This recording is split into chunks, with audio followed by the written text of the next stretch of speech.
প্ৰথমবাৰৰ বাবে birthday cake এটা বনালো ডেকোৰেটিং কৰি মই বাৰু হেপিয়ে ধুনীয়াকৈ নিজে হেপি মোৰ মতে আৰু আপোনালোকে কেনেকুৱা লাগিছে জনাব খালি সেই বুলি ভাবিয়ে বাৰ্থডেত ধুনীয়াকৈ কেক এটা বনালো ৰাতিপুৱাই আৰু কেকটো সঁচাকৈ বহুত ধুনীয়াকৈ ফুলিছিল কেকটো বনালো আৰু আপোনালোকক দেখাইছিলো অকমানকৈ আৰু এইটো দেখিছে নহয় ইমান ধুনীয়াকৈ ফুলিছে নহয় মই 3টা ডিমৰ দিছিলো বৰ বেছি ডাঙৰকৈ নাই দিয়া বিহুৱে চিহুৱে মানে অকমান সৰহকৈ দিয়া হয় আৰু এইটো আৰু এতিয়া ধুনীয়াকৈ এনেকৈ চাকু পাতেৰে সাইডটো অকমান এৰুৱাই লোৱাৰ পিছত ধুনীয়াকৈ টেপ টেপ কৰি অকমান এৰুৱাই দিলোঁ আৰু কৃষ্ণ ৱাহ কিমান ধুনীয়াকৈ দেখিছেনে এৰুৱাই আহিছে অকণো টিফিন বাতিটোতো লগা নাই আৰু ইয়াকে কিমান ধুনীয়া হৈছে একদম পুৰা স্পঞ্জি হৈছে আৰু ইয়াক ধুনীয়াকৈ ডেকোৰেট কৰিব লাগিব আৰু পিছে মনটো ভাল নহয় কেক ডেকোৰেটিং কৰিবলৈ যিটো কিট মই দি থৈছিলোঁ ফ্লিপকাৰ্টত অৰ্ডাৰ আৰু মানে সেইটো মানুহজনৰ ফালৰ পৰা তেওঁ কি লাগিব বুলি সোধাতে মই এইটো লাগিব বুলি কৈছিলোঁ দেই আৰু কিন্তু বাৰ্থডে দিনাখন আহি নাপালেহি পিছত বাৰু আহিলে দুদিনৰ পিছত আৰু সেই ভাবি ধুনীয়াকৈ ফ্ৰিজতে কেকটো ভৰাই থলোঁ আৰু দুদিনৰ পিছতহে ডেকোৰেটিং কৰিছোঁ দিনত অকণমান শুলোঁ আৰু শুই উঠি অকণমান মুখখন ধুই ভাবিছোঁ কুকুৰাকেইটাকো অকণমান খাবলৈ দি লৈছোঁ আৰু সিহঁতো দি থাকিলে ভাল পায় নাই কুকুৰা ওচৰৰ মানুহৰ ঘৰলৈ গ'লে মাৰেও আৰু কুকুৰেও খায় তথাপিও পুহি ভাল লাগে এইয়া ধুনীয়াকৈ চৰি আছে সিহঁতে এতিয়া বাজিছে 6:10 সন্ধিয়া লগা সময় হৈছে আৰু আজি দেওবাৰ যিহেতু ভাত খোৱা দিনত বহুত দেৰি হ'ল আৰু সন্ধিয়া আবেলি চাহকণো বহুত দেৰিকৈ খোৱা হ'ল আৰু এতিয়া সেইকাৰণে আনিবলৈ দিছিলোঁ মেগী আৰু এতিয়া আবেলি মেগীকে বনাওঁ বুলি ভাবিছোঁ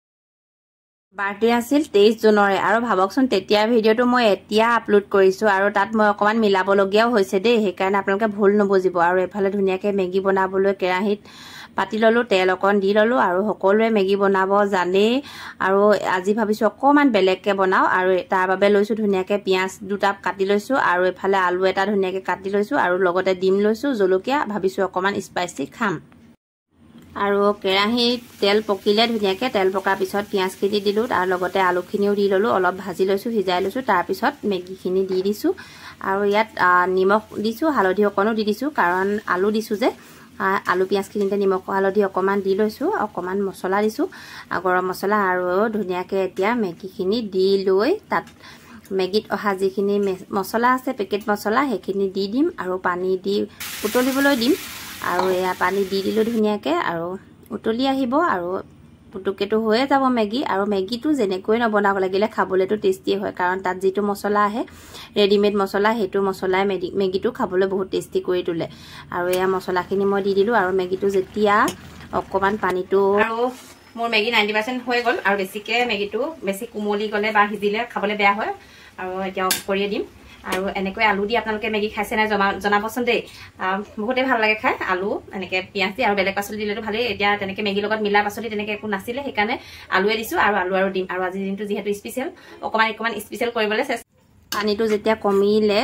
সেইখিনি আধা কোৱা হৈছিলে যে আৰু এতিয়া মই ডিমখিনি দি দিলোঁ আৰু ডিমখিনি মই সম্পূৰ্ণকৈ সিজিবলৈ দিয়া নাই কুহুমটো অকণমান আধা সিজা হ'বলৈ দিছোঁ তেতিয়া খাবলৈ বহুত ধুনীয়া হয় টেষ্টি হয় আৰু এয়া মোৰ মেগী ৰেডি হৈ গ'ল আৰু পিঁয়াজৰ সৈতে ধুনীয়াকৈ সজাই পিঁয়াজত এনেকৈ মিহিকৈ কাটি বা চকলকৈ কাটি নিমখ অকণ ছটিয়াই নেমু অকণ যদি চেপি লৈ খাবলৈ বহুত ভাল লাগে আপোনালোকে খাই চাবচোন তেনেকৈ এফালে মই ল'ৰাক দিলোঁ খাবলৈ আৰু সুধিছোঁ সিহঁতেও টেষ্ট হৈছে বুলিয়ে কৈছে ক'বলৈ কিন্তু বিৰাট লাজ লাগে কেমেৰালৈ চাই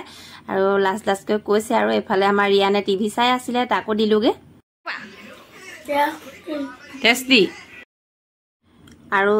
25 জুনত মানে আহিলে মোৰ যিখিনি কেক বনাবৰ পৰা সামগ্ৰী দি থৈছিলোঁ আৰু এয়া মই দুদিনৰ পিছতহে আকৌ কেকটো ফ্ৰিজৰ পৰা উলিয়াইছোঁ আশাৰে বাট চাই আছোঁ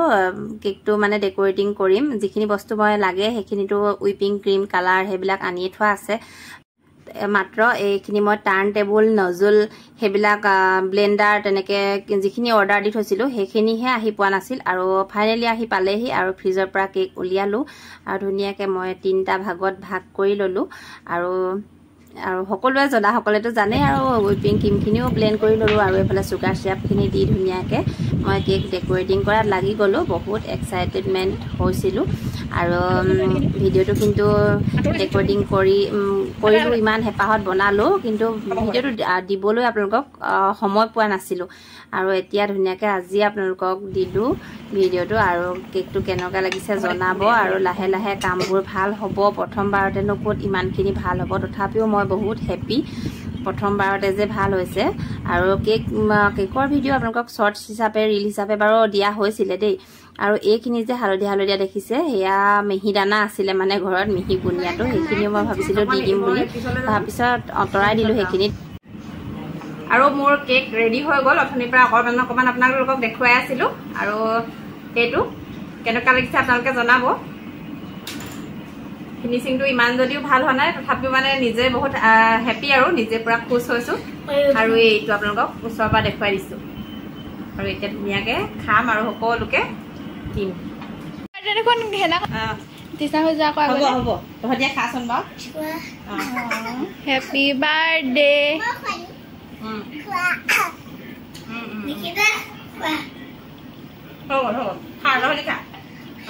আমাৰো কেক কটাৰ চখবিলাক গ'লগৈ বয়স অনুযায়ী আৰু ইহঁতৰ এতিয়া বয়স